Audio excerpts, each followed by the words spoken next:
Two legends, one brew day. Out here on the street, we are brewing clones of Lagunitas IPA and Kona Big Wave Golden Ale, two of the most iconic beers in the craft beer world.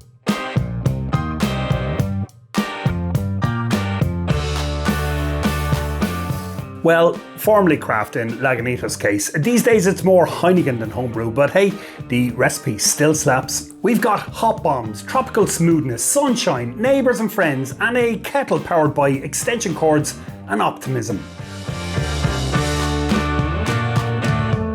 Guys, welcome back to the Beardyman Craft Beer. I'm Glenn, and while I usually brew solo, today I've brought in somebody special to stir things up.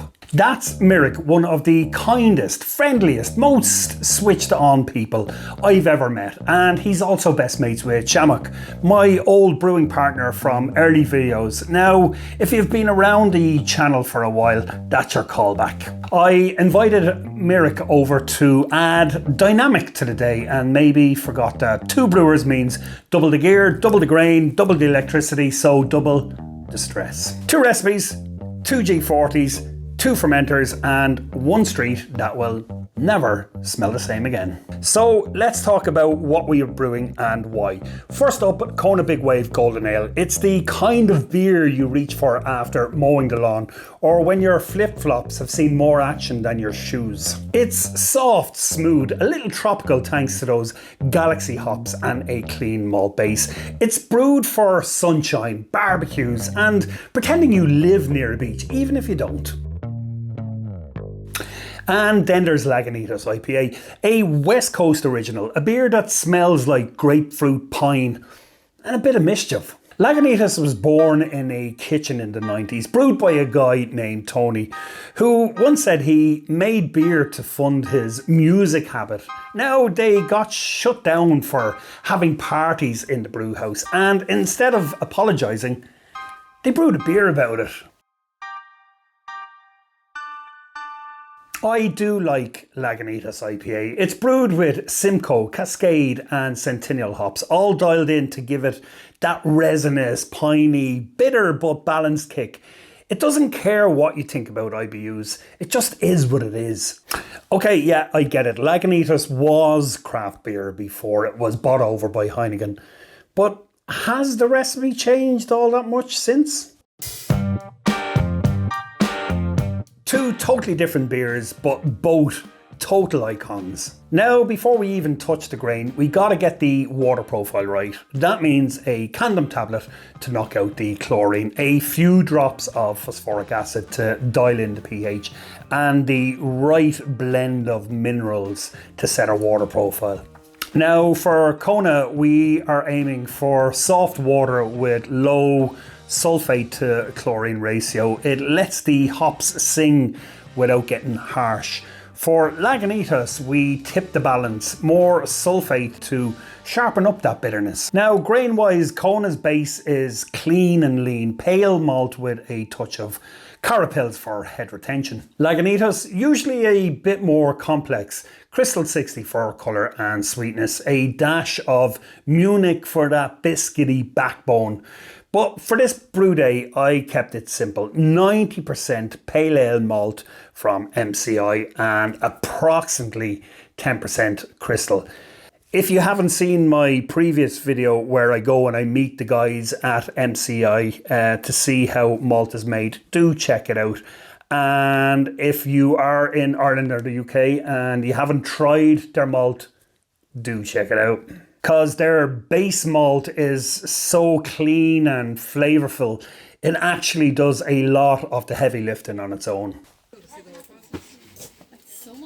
My favourite part is to mash in, because the smell you get is like breakfast.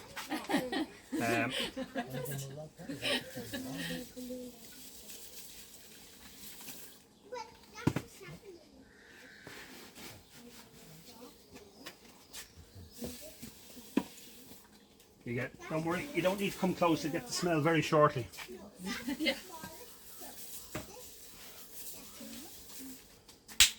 Who would like to help me? Me? I know he's trying to help. Carlson? Come hither.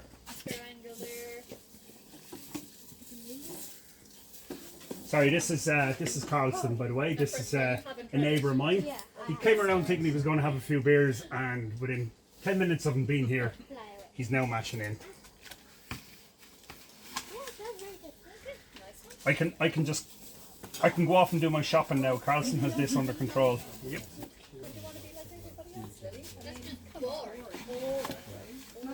Who else would like to help? Me.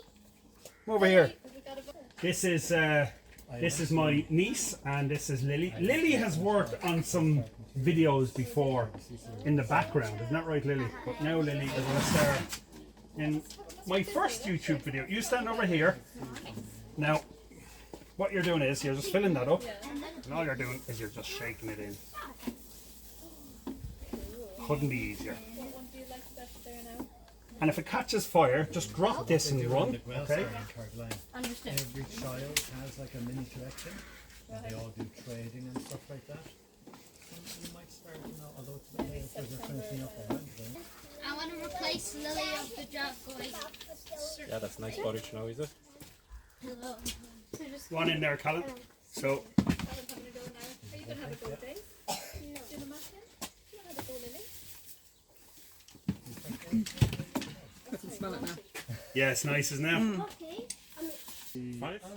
You have to guess. 5 litres, yeah. We're just getting a lady who Cinnamon. I'm glad to take that role. Yes, but I'm here because So the mash is on, hands are free, at least for a while. And that's when the real magic happens.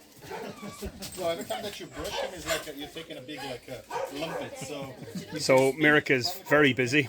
I am. Now, my wife, thank God, has all the food sorted. And one by one, friends and family start to roll in. My good friend Giuliano shows up with his massive, adorable dog Cliff.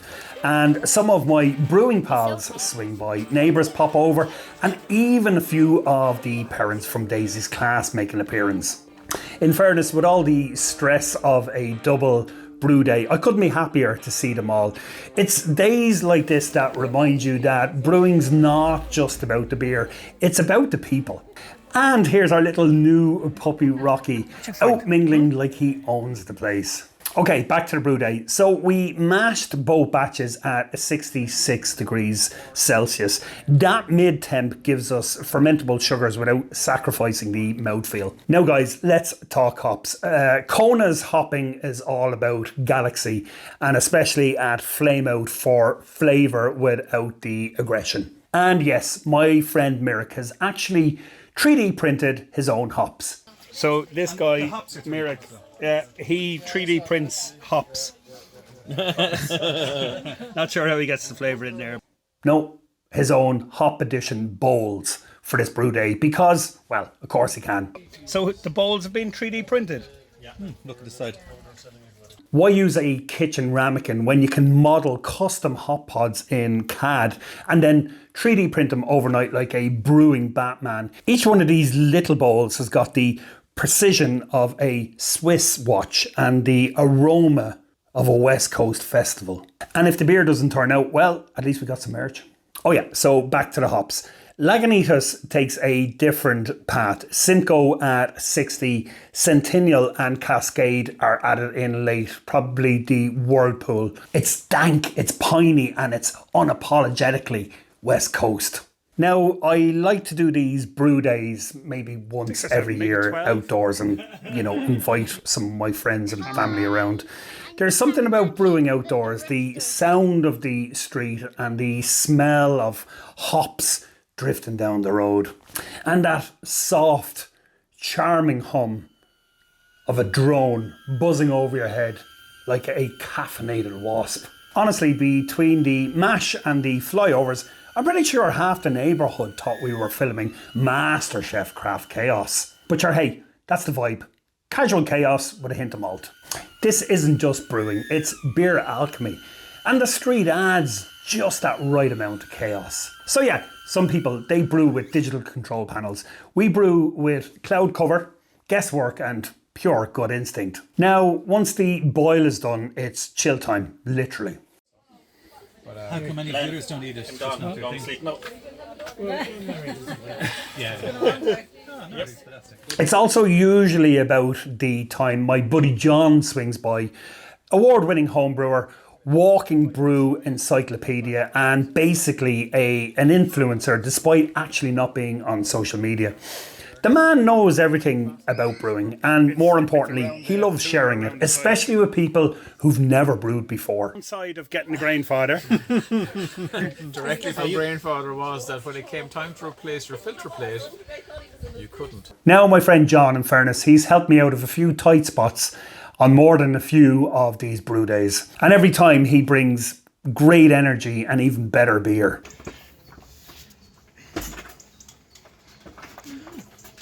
Struggle is real. Struggle is real. My life struggle. I love watching Glenn struggle. Can you back it from the bottom? And that's... my balls hanging out. How's it going for you? It's good. Just the checking temperature now. If it's good for transfer. Oh, that is good, isn't it? 21. No, it's going to increase. No, I spoke too soon. Way too soon. Yeah, 20. Yeah, we are okay, I think. For 25, that's for the Now, if you... pineapple. But if you lower this, you bring your temperature down. Oh yeah, true. If you go to maybe... I know it'll take a little bit longer, but that'll drop your... That should start to drop now. We've done a target from yours, and you were looking for... I was looking for the 147 SG. He was looking for 147. Now, if you go lower, not great. Yeah, actually I get a better efficiency, 160. 160. So I was aiming for 160, and I bet you I've got 147.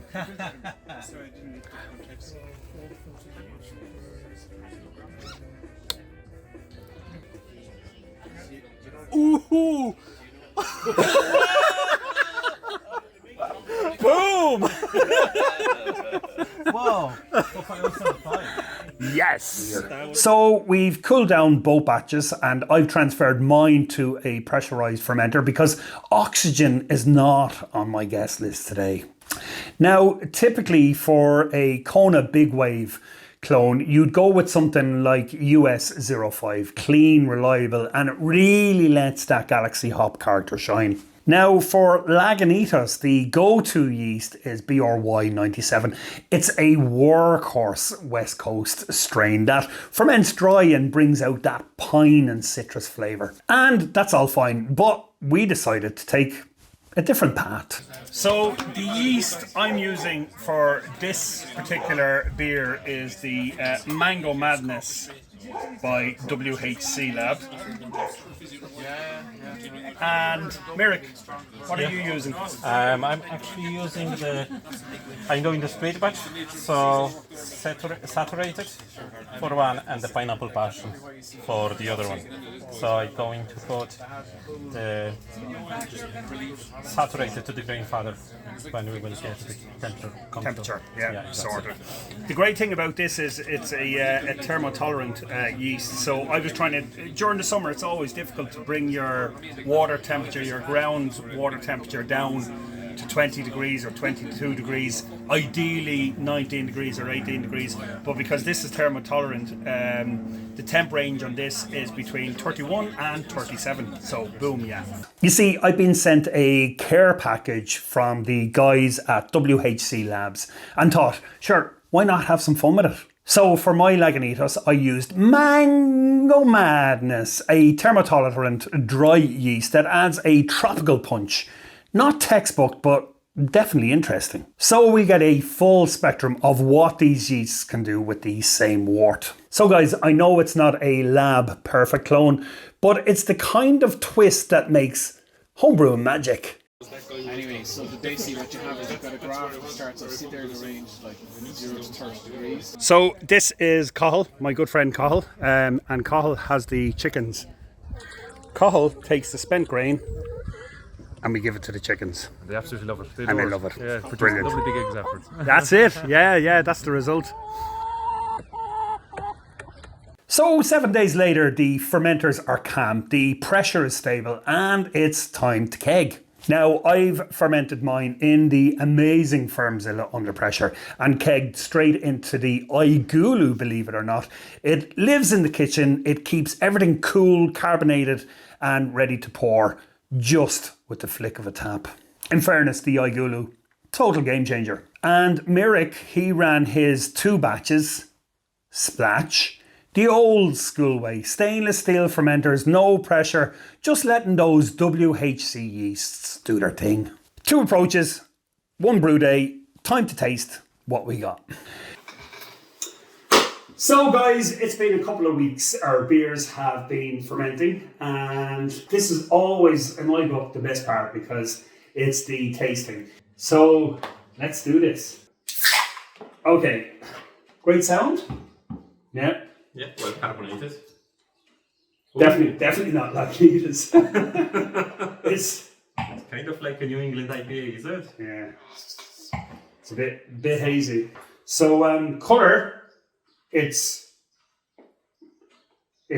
definitely not it's definitely not Lagunitas colour. No. It's quite hazy. But the aroma is most pretty lush. Oh yeah, very nice hopped. Yeah, there's a lot of hops went into this bad boy. Oh my god, that's very good. Tastes great. That tastes great. Yeah, it's very kind of like a Very hoppy. There's a lot of different levels going on with it. It's not Lagunitas. I think this is, in my book, it's better than Lagunitas. It is, and it's a slightly going to the different direction, so more kind of like a New England IPA, and it's Absolutely. It's very nice and citrusy taste as well. Yeah. Yeah. No, I'm happy. I'm happy with that beer. I think it turned out well. So let's put these aside and try your bad boy. Oh yeah. So for my beer of the day, so I was really kind of going for the Kona Big Wave.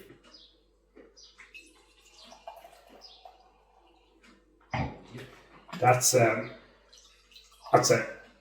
lovely colour. Yeah, we've got a little bit of haze going on. Nice frothy head. But yeah, sláinte. Sláinte. The aroma, yeah, I'm getting pineapple straight away, literally straight away. Yeah. And pineapple, slight zing of orange on the nose. It is, because And, I used the orange zest. And passion fruit. Yeah. Yeah. Oh, you use the orange zest. I That's use- why yes. you are. Yeah. I knew that. Yeah, no, you definitely get the orange. That's lush.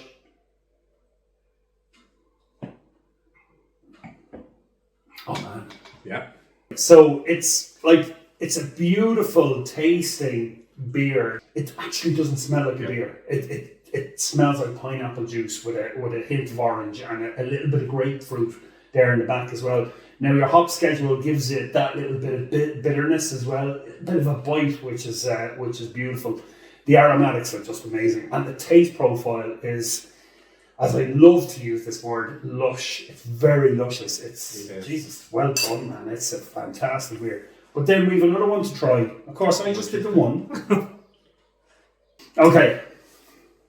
That would be This completely different now. Yeah, and this yeast is the saturated.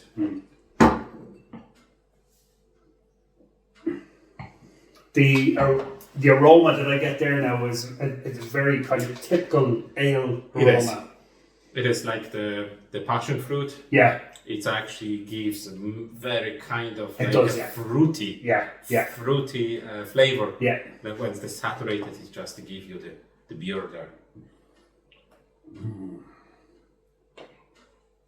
Yeah. Yeah. And you can see. Oh my God. You can actually feel the citrus. Was that the dry hop? Yeah. Citra. Woo! That's a. Yeah. Jesus, you nailed this one as well, man. Well done. Yeah. There's a lovely bitterness in is, the background. but it's much more cleaner. It is a clean bitterness that almost dries out your esophagus. Yeah, you wouldn't expect how much yeasts are changing the profile of the beer. Jesus, well done. So that's been a very successful tasting. Now, thanks very much. I'm going to hand you back over to Glenn, back in the studio. Glenn, back to you. I drink both of them again tomorrow. To me, this is what brewing's all about. Experimenting, tasting, and sharing it with somebody who will tell you the truth. Guys, if you're still watching, thank you. Let me know in the comments which beer you want to clone next, or have you brewed your own take on either of these two beers? Guys, as always, thanks so much for watching, and if you like my videos, please hit the like button, hit subscribe if you haven't done already, and check out my Heady Topper versus Firmzilla video. That one was an awesome one. Guys, cheers.